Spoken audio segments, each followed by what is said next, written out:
Wakristo.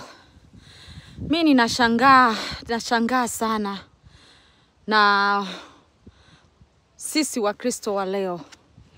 Unajua kwamba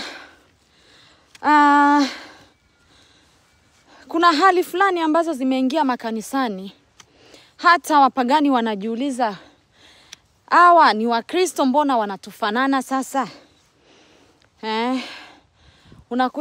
Unakuta umbea ni kanisani, chuki kanisani, wengine hata wanauana. Unasikia huyu amemuua mwingine kwa sababu ya cheo.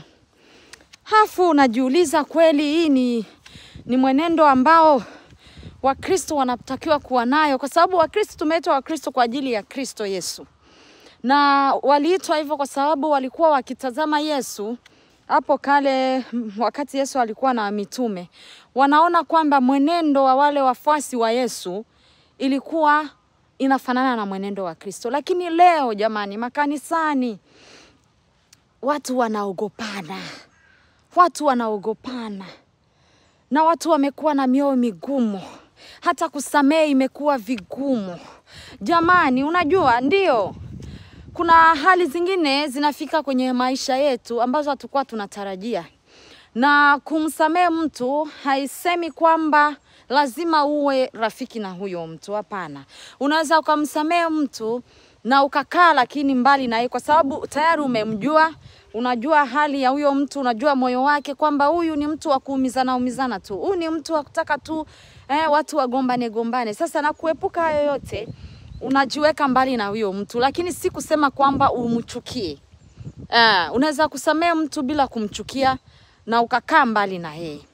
Sasa unakuta kweli hairudishi Mungu utukufu, inavunja moyo.